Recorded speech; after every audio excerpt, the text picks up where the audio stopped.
Levin here. This is going to be part 2 of the Honda Fourtrax top end rebuild. Kind of went ahead and put the stuff back in, having some issues, but yeah, let's jump right into it. Make sure you buy this book. There's a lot of stuff you won't be able to do in that case if you don't have this book. Alright, so it's been a couple weeks, but I went ahead and put the junk back in the case. Basically, you just do the reverse of what I did in the previous video. And in the last video you saw, I got the jug on and we just got the head on. You torque the torque bolts down to 18 foot-pounds and the nut caps down to 29 foot-pounds. And I went to 30 and 20 just because, why not? A little more head pressure. Valves and everything came out great. Head looked good. Now I'm getting ready to set in the camshaft and do the timing, which is gonna be fun because the case is on. So yeah, I'm gonna try and get this lined up and I'll figure it out. To do the timing, you have to take out that big screw right here and you have to line up. There's a mark in there that says T. You have to line that up in the hole so the piston is at top dead center when you set up your timing chain.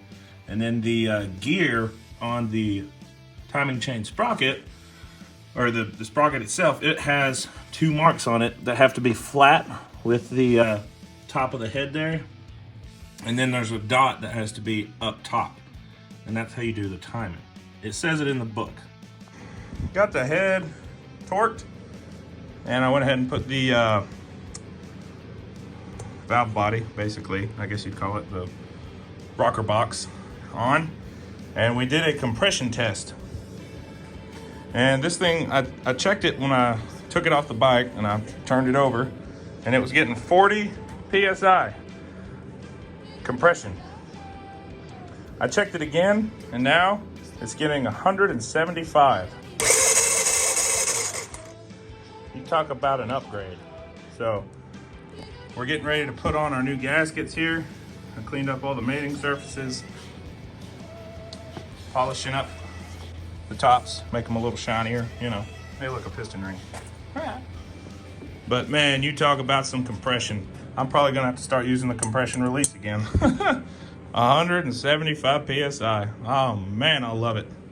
So anyway, we're gonna get this all polished up and we're gonna set it into the bike. Try and get it bolted. Do some finishing up work on it tomorrow. Okay, so I kind of skipped a few steps. Ran into some issues.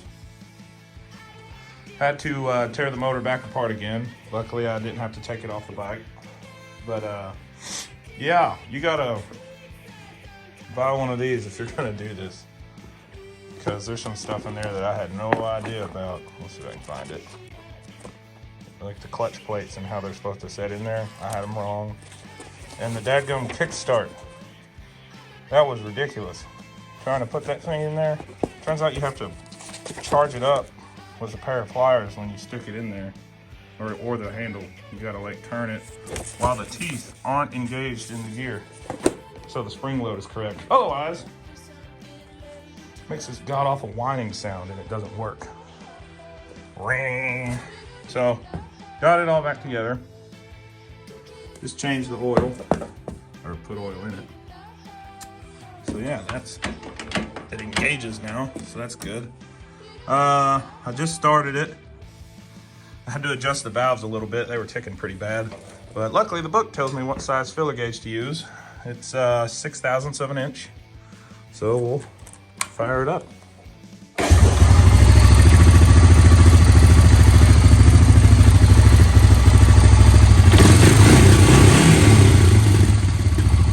Runs like a champ. Couldn't be happier. So the way I did it was I took 2 bricks and I lifted this back tire up and set it on the 2 bricks. So that way the motor was like kind of leaning upward.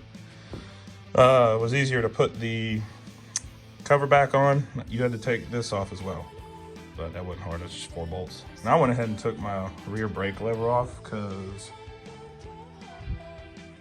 I don't need it, it doesn't work. It's got drum brakes. I'll put disc brakes on the front, so I'm good there. I don't need it. Also, the head. Be careful with your bolts for your valve body on top here, because I had one shear off, and I was not about to take this head back off and have that drilled out and rethreaded. So, yeah, it's just missing a bolt. So, be careful about that. Other than that, just threw the seat and stuff back on. Took it around the yard. Everything went good, no leaks, really good compression. I did a compression test on it. It's like in the hundreds. Can't remember exactly. Yeah, I mean, it's great. New starter. So we got new front disc brakes, engine rebuild, and the new rear axle. We had to put that in as well. The original one stripped out. They're the splines on the wheel hubs on the axle. It's stripped out. That was great. So yeah, she's a runner. I definitely recommend the book. It was a lifesaver. Full of information. Shocks. Just everything you can think of. It's got it. So, sorry I skipped some steps, but it was hectic. Had to pull it all apart again. But we got it back together, and it's doing good. Yeah. We're gonna work on the, actually I don't think I've even showed this four-wheeler yet. A Polaris, which runs fine. It's just a little weak. There it goes. A little cold. It runs good. Picked it up for, I think, 900, something like that. I think the belts wore out. Either that or it's the carburetor. It just doesn't like to rev up very high. And then the big Polaris, the 700, I'm gonna have to put spark plug wires on it, because apparently that's a common issue with Polaris, is their spark plug wires completely, oh look at that, huh, that was neat. Their spark plug wires disintegrate and they no longer work, which is why that ATV is only running on one cylinder now. So yeah, we'll see you in the next one.